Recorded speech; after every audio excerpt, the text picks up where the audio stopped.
Charla, thank you so much for being on the Charla Brain podcast. Thank you for having me. It is an honor. You made such an impact on me when I got to meet you in person. And so being in your presence, even if it's virtually, is such a huge honor. Thank you so much for saying that. I would love to introduce you to our listeners. Charla Corn Barrett is a dynamic charisma coach. She's committed to improving the overall image and presence of her clients. I love that so much. She combines voice coaching, hair care, skincare, makeup, and body language.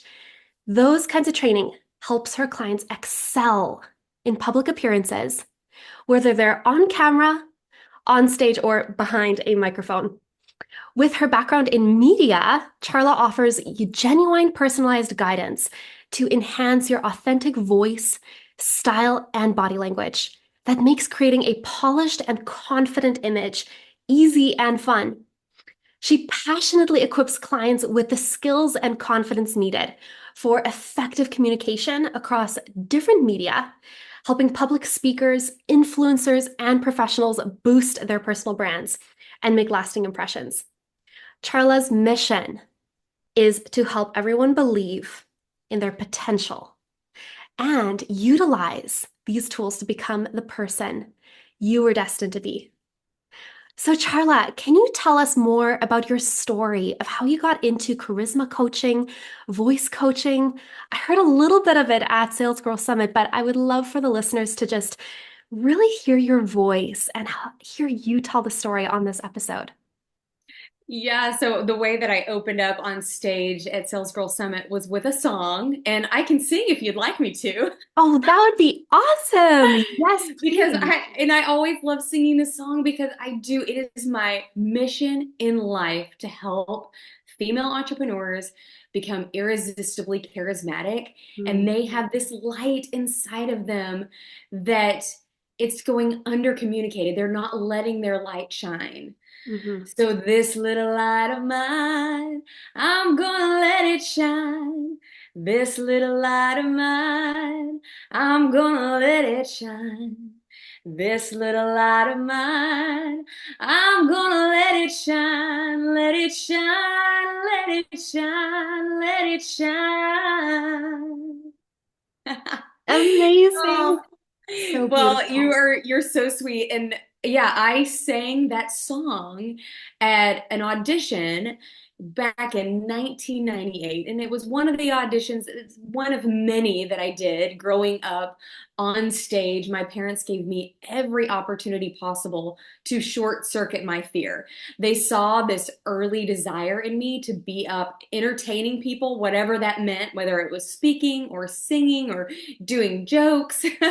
And so they allowed me to go and audition for as many talent shows and Opries as I could. And the day that I sang that song for an audition, the producer came up to my dad, and this is the memory as I was writing my speech. This is the memory that I remember of that day, and I had remembered it like this for 26 years.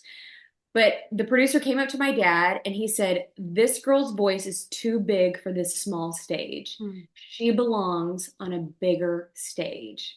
mm, But after I gave that speech, and I'm going to go ahead and admit that I lied to you. I lied to you that day on stage because a few days later, it was Father's Day. And I was grieving the loss of my dad. I lost him 2 years ago. But clarity around that day, that audition in 1998 came so clear to me because I don't believe that the producer's the one that actually said those words.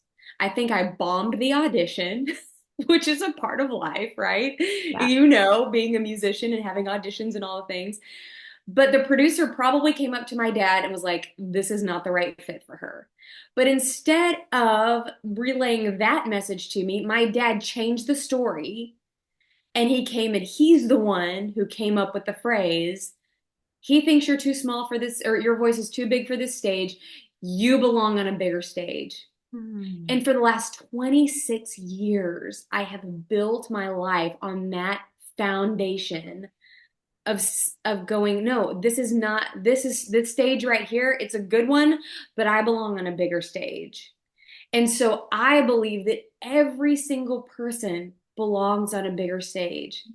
They have all these talents and gifts, and they're being undercommunicated. They're not letting their light shine. And so it is my mission in life to just inject you with charisma where you can go out and shine your light even bigger on the stage where you belong. Let's go, girl. Yes. Wow, Charla, hearing you tell that story again, like I'm feeling emotional because of the encouragement that your dad saw. Like it's like he saw your future. He was like, Charla needs to be on a bigger stage. I'm gonna do what it takes to get her there. And I'm gonna infuse in her this charisma and confidence that she can go and do it. Like, what Yeah, an and it's amazing interesting because testimony. as I've studied the personality cues and traits of the most charismatic people, honestly, I'm studying the art of my dad. You know, Wow. like I got to grow up around a charismatic dad who raised him and my mom raised four very charismatic kids that are all now entrepreneurs. Amazing. And we've all gone out and impacted the world in such a way. And it all started with him laying that foundation within us Mhm. and changing the story when he needed to. And I'm sure you've had Wow. people like that in your life Yes. too, that have spoke words of life over you and really shifting and changing that story where you now do that for others, Oh, right? 100%. 100%. It's like you discover your voice. And that's what you do with the cello. It's like this inner voice that you always had, but it's being pulled out. It's being shown. And I'd love for you to tell us more about how charisma coaching helps people find that light, find that voice of theirs. Do you have any stories of clients that you've seen that happen? Yeah, so the way that like the charisma coaching itself was born was I Yeah. went through a sales training and I was in, a cohort in a lab with other female entrepreneurs that were learning the art of sales skills. And they Mhm. were all saying the right words. They were going through, everything that they needed to. They were getting it right, but it was all in the delivery. It was all in their excitement and their own belief that it was clear that they didn't quite believe what they were saying. Like they were all saying it right, but it was the delivery. And so I approached, the people that were in charge of the sales school and I said, listen, I'm seeing a hole here and I can meet this need. Mhm. Like I need to be coaching everyone in this cohort here to have more charisma where their delivery is going to be so much more magnetic that they're actually going to be attracting their ideal client just because of nonverbal body language, vocal tone, agility, all these things. And they said, awesome, coach us for 6 weeks and Yeah. we'll see how that goes. And so I did. I had the honor of coaching them for six Mhm. weeks and they saw such a huge difference in their own delivery with their podcasts, with their videos. It made them just so much more self-aware. And once we know better, we do better, right? Yeah. Yeah. And so that's where the charisma coaching itself was really born, was just a couple of years ago within this sales program. And now it's just grown, and I have multiple clients that I've helped become irresistibly charismatic. That is so amazing. It's crazy just how much charisma and body language, voice inflection is the form of communication outside of our words. Because I was in that same sales training and I would notice them saying the right words, but it's like you would almost get distracted by something else going on in the room because they didn't draw you in. They didn't have that magnetism. But I noticed the difference in those two sales coaches, like a drastic difference after they worked with you about how their voices changed, first of all. I could hear them speaking clearer, even though their technology didn't change. And they were much more just like the attention that you would have as they were speaking. And then I saw that change in their clients as well with the people that you worked with. So yes, yes, yes, Well, yes, and because I it can see becomes a that. family, right? Like I think that's one of the Mhm. misconceptions that people think is that charisma is something that you're born with, Yeah, where tell in me more. fact, yeah, so the way that we speak, the tone of our voice, it's that's not the voice that we were born with. So you can actually learn charismatic personality cues and put those into place. And so that's what I saw them do is we are this big family, right? Yeah. And once they were aware and they were able to do better, because when we're a child, to be able to get a word in edgewise at the dinner table or to be able to connect with our parents and our siblings, we start emulating the way that they talk, right? Mm-hmm. And so what happened in this the sales training is they almost became the bigger sibling, the parent, right? And they set the tone. So now we're all starting to emulate that the tone and inflection and deeper voices where people want to lean in instead of like why are you talking so fast and high and everything's in a question mark, right? No, there's this calming effect that people want to go in, they want to plug in, and you become this source that people want to keep coming back to. That's having a magnetic personality. That's having charisma. Hmm. Hmm. I love how you say that. It really changes how other people view you. Like you become this leader, a thought leader. And I totally saw that in the transformation. I'm so curious how changing the way you speak, like I always come at things from the viewpoint of a musician. How has your vocal and music training impacted your charisma and vocal coaching?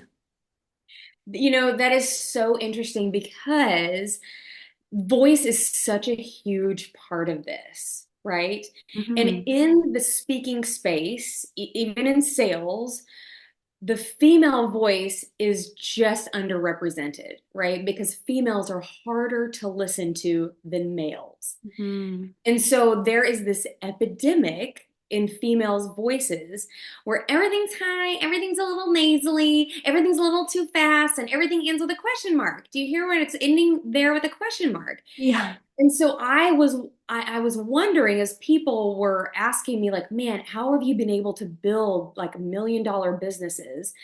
And people like they watch your content, they're drawn to your social media. And I found that it was all going back to the tone of my voice, where like someone could stay on my reel or my live video or my stories longer Hmm. because of having a lower voice.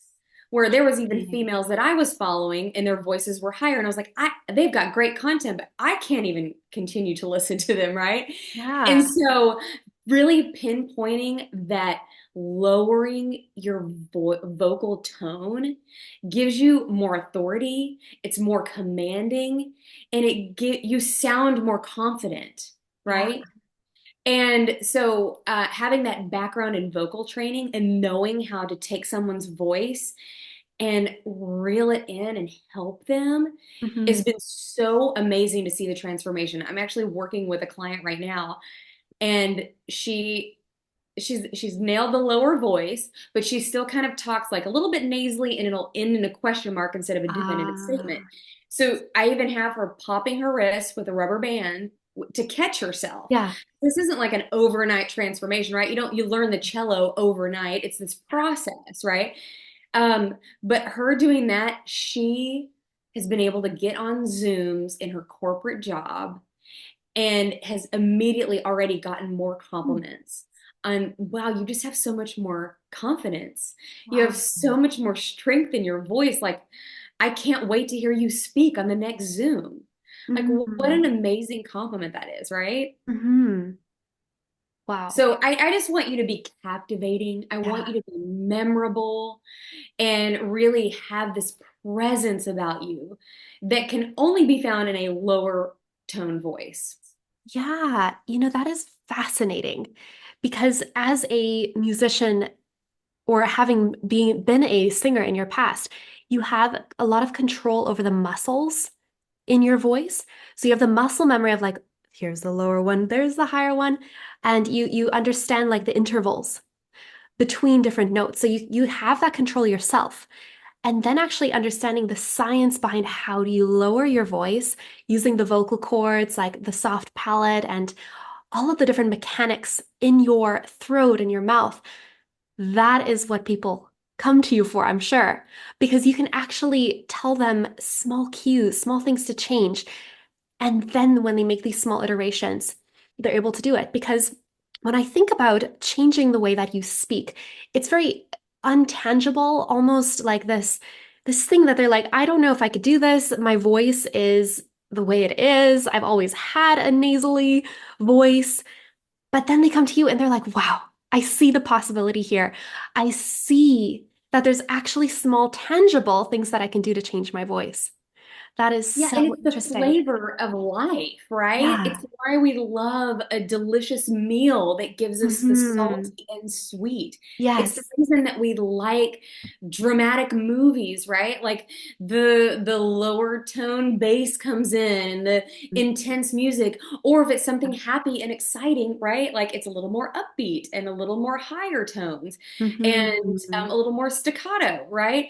And Yeah. so it is amazing how much the musical training really helps in vocal Hmm. like delivery. It makes people go, man, there is so much flavor here. There's so much to listen to. I could listen to her whole hour podcast instead of I just want to get the information and get out. No, Hmm. that's why they keep coming back for more, is because Yeah. you offer the whole buffet table here, right? With all Hmm. the different choices. It's Exactly. the salt in life. I love that analogy, like comparing listening to something to food. A good meal has all of these different flavors, and a good voice has the right inflections at the right time, and then this resonance and musicality. So, getting into the more nitty-gritty of like how your musical training impacted that, a couple of the categories that I always compare to voices is like the articulation, phrasing, musicality, even intonation, like the rise and fall of words. What would you say about that? Like how does music compare with your now vocal training and charisma coaching there? Yeah, there is so much alignment because musical training really does teach you how to shape the notes, right? And how to divide like the different musical phrases. And when applying this to speech, that's where you become very captivating and you have this very like persuasive communication, which if Mm, you're trying to persuade someone over this belief bridge, you're not yeah. just standing there with a nasally voice shouting out and telling people to come over. No, you are using all of your like ups and downs and lower and high ends of your voice to describe and paint a picture where they can see how much more colorful this life is over here on this side of the belief bridge, how much more flavorful it is over here. So I don't know about you. I want all the color in life. I want Yeah. all the flavor in life. I want all the brightness, all the darkness. We Hmm. need it all. And as Really human beings, do. we crave that. Hmm. So that's where I really feel like the articulation and music training really helps us to understand like different rhythms and dynamics Yeah. and reading the room, and not being so overbearing, but to really like slow down and speak with different variations. Hmm. So it keeps people captivated. That is so interesting. And I love how you were saying how the voice needs to be reflective of what you're selling. So, for example, if you're selling this amazing vision of what your life could look like if you invest in this, let's say, marketing program, your voice, when it has the different colors, it can be a representation of what the life looks like with all of with the new skills integrated. And when it's not connected in that way, it's just not cohesive. The way that you speak about what you do versus what you actually do needs to blend. So that's an interesting thought. Like I've never thought of it that way, but I 100% see how that's true. So On the music side, again, would you say that it would be beneficial for people who want to improve the way that they speak to actually learn music? Oh, that is so, because again, the correlations are so strong. But Hmm. when you learn music, right, and you learn the ups and downs of the notes and the different rhythms, you can take that into your vocal inflections, Yeah. right? And that's how we can convey emotions of like Hmm. excitement and sadness and anger and surprise so much more. And we can use that with like pitch and tone and volume. I Yeah. mean, even this conversation alone, like me, me and you were like feeding off of each other. Yes. And so imagine being able to read the person that you're trying to sell to and matching their energy or Hmm. taking their energy to this more exciting place and knowing how to do that Yeah. just like a song. Like if you Yes. were playing a cello or playing the piano and evoke these emotions inside them, and that is a big part of sales, is that Yeah. emotional level and engaging the person that you're speaking to. Yes, the research reflects that 100%. Just recently, I was actually reading an article about how the sound of the cello, because it's the closest to the human voice, actually impacts the limbic brain like nothing else. And if people are listening, they're like, what is the limbic brain? It's basically the part of the brain that has no capacity for language. It's the part that deals in emotions and answering questions about why do you love what you do? Why do you love your husband? And you just think, oh, I just love them so much. I have no words. So, music, like just hearing you say that as well as a fellow musician and sales girl, businesswoman, is so affirming. I would just love for you to go a little bit deeper on perhaps phrasing. If we were to just take one area of music, how do you think the music knowledge about phrasing helps with speaking? Yeah, well, you know what?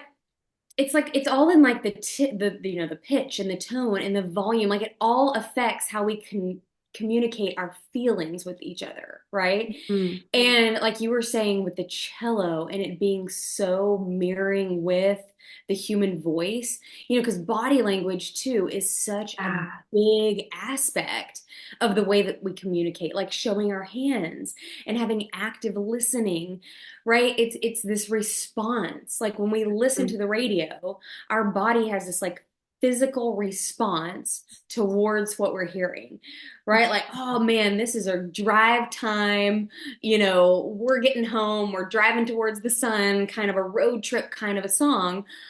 Or you can flip that on the other side and know this is a song that I just went through a breakup. This is getting me through a really tough time. It's those emotions.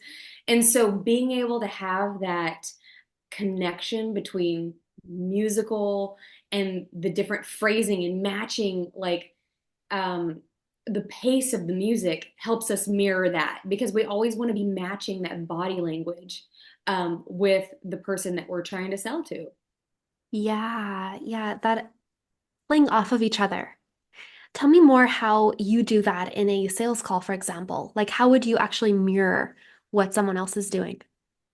Well, I let them talk a lot, right? Like it is one of Mhm. our rules that we know Yeah. that we use the 70-30 rule, right? Where we let them talk 70% of the time and we only interject 30% of the time. And so they're giving us all of this information. They're giving us the sheet music, Hmm. right?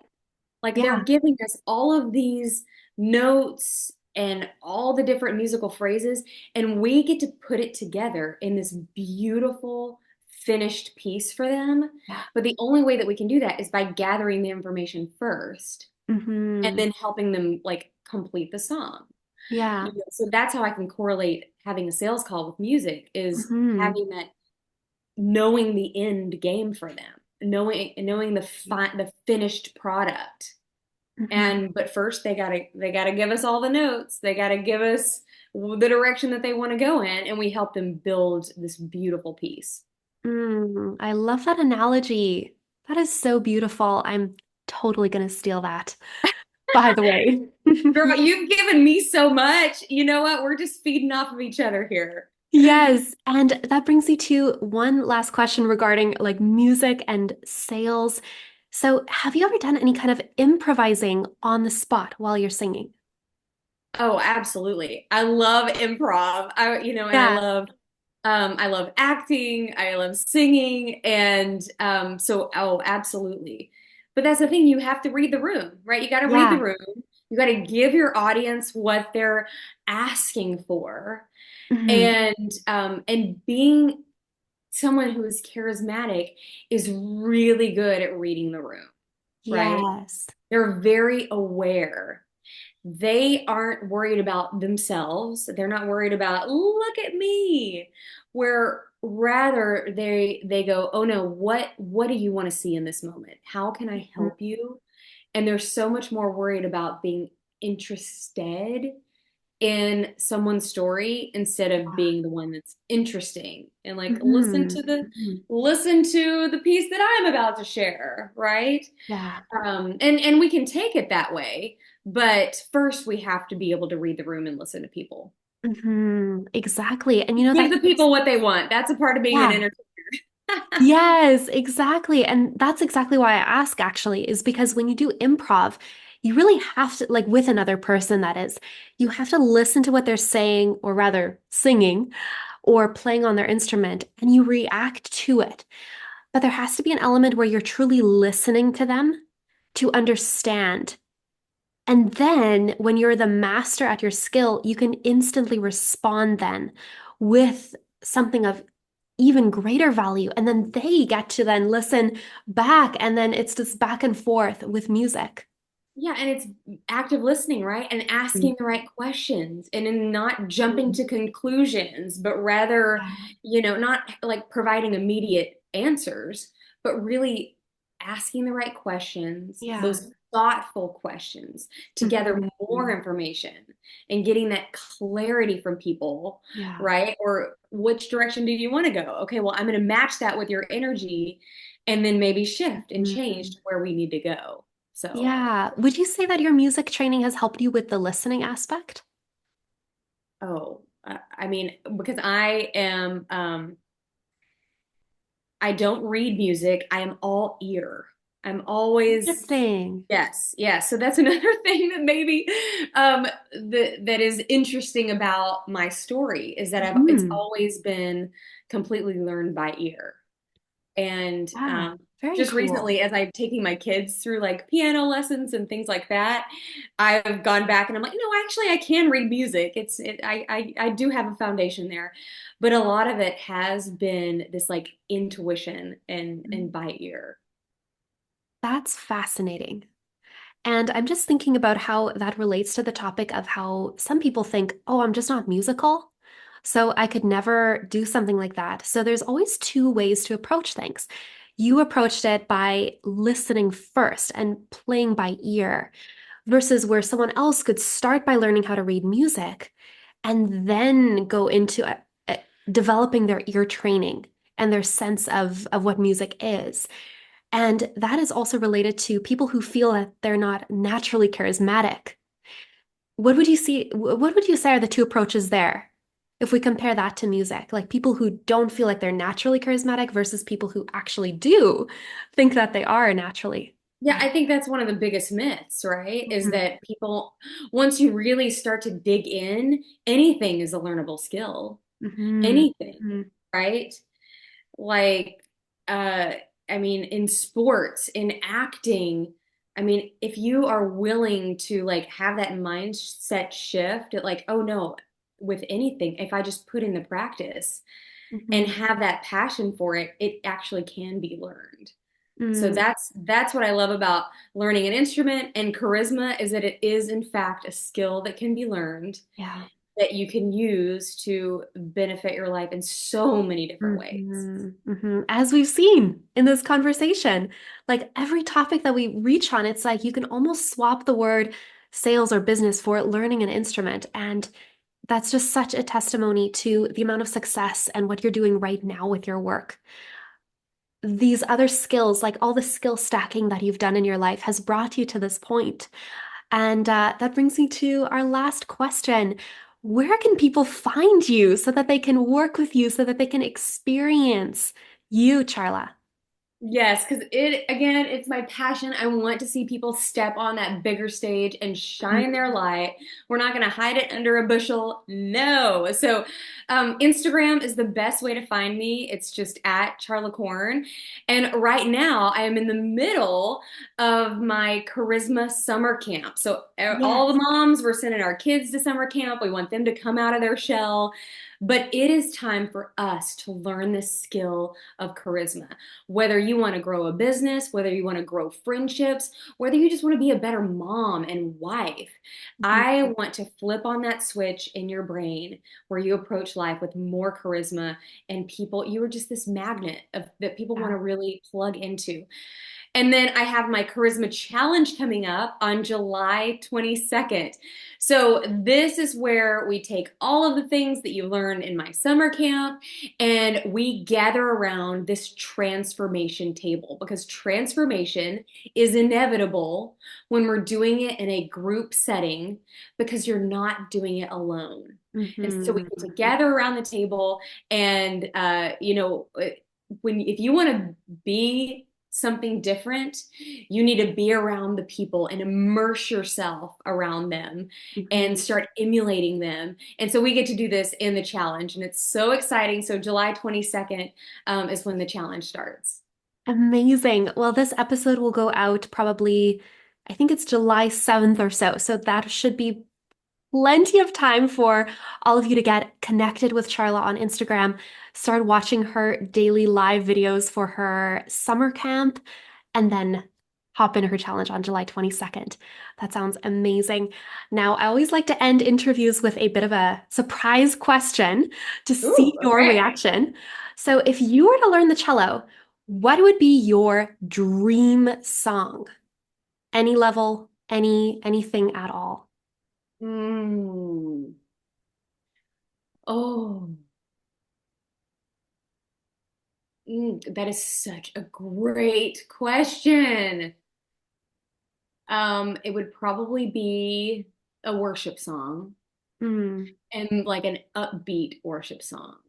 What would that be? Mm. Or what is that? Gosh, you know what? Let's just totally make a shift. And I would love to learn Great Balls of Fire on the cello. Great Balls of Fire. I should look that one up. I haven't heard that song before. You shake my nerves and you rattle my brain. That kind of love drives a man insane. You Okay, feel well, my will. Oh, what a thrill. Goodness gracious, great balls of fire. Surely we can pull that off on the cello. Come on, girl. 100%. It's so versatile. You actually have the range of a bass singer all the way to a soprano. So Girl, I've been working on 100%. that for years. I love that. I love that so much, Charlotte. Thank you for answering my quick spur of the moment question there at the end. That is so inspiring. And to conclude, thank you. Thank you for Thank your you. time, Oh, you're for just your so heart. sweet. I love your heart. You are just impacting the world in so many ways. You just have no idea. You are on this bigger stage and you are shining your light, and I'm so proud of you. Thank you. Thank you so much. I'm taking those words to heart. I really am. And thank you for sharing your heart with us today.